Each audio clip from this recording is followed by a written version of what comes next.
Fillimisht në njën më të madhe do të shtojmë 250 gram djath. Unë po përdor djath të butë dhe djathin e butë po e përdor nga marka Pënar. Vazhdojmë të shtojmë djathin në njën më të madhe. Ky është lloji i djathit që po e përdor unë, djath i butë. Tani vazhdojmë që brenda te djathi të shtojmë krem djathi. Në total do të shtojmë 250 gram edhe me krem djathi. Krem djathi Philadelphia ose Labne, unë po përdor Labne, njëjtë nga marka Pënar. Nëse nuk mund ta gjeni si produkt në vendin ku ju jetoni, mund që ta zëvendësoni edhe me ajk ose salckusi.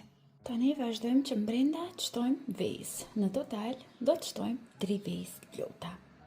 Një pako pluhur për pjekje. Dhe vazhdojmë që të shtojmë edhe jogurt. Jogurt në total po përdorim 100 ml.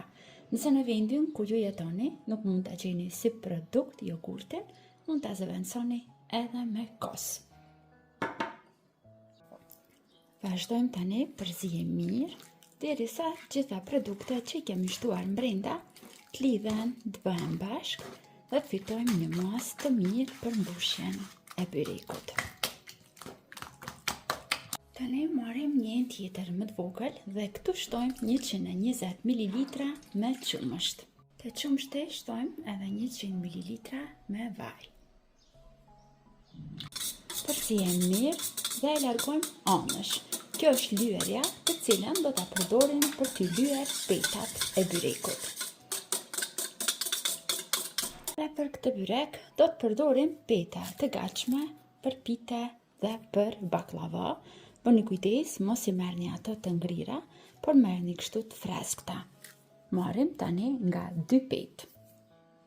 Pasi shtrim në vendin ku do të punojmë, me përzierjen me qumësht dhe vaj, i lyejmë petat.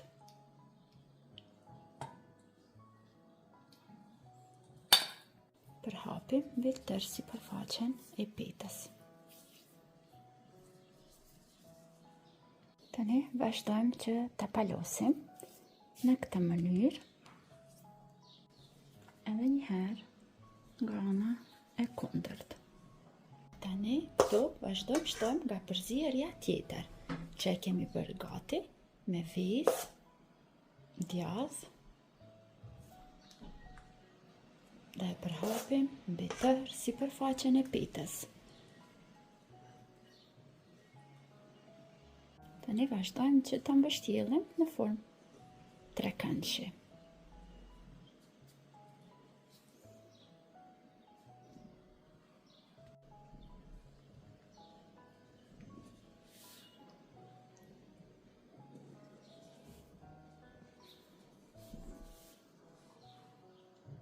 Tani në të njëjtën mënyrë vazhdojmë dhe i përgatisim në gjitha petat. Si e rendisim në tepsi tërë burekun, me lyerjen që na ka mbetur në fund, i kalojmë edhe një herë sipër. Tani vazhdojmë në pjekje. Fura është e parangruhur mirë në 200 gradë dhe në 200 gradë vazhdojmë i pjekim diku afërsisht 25 deri në 30 minuta, derisa të sigurohemi që bureku do të merrë një ngjyrë të bukur. Dhe të dashur miq, byreku është gati vetë sa e kam larguar nga fura. Lejmë që të ftofet pak para se ta shërbejmë dhe ta shijojmë.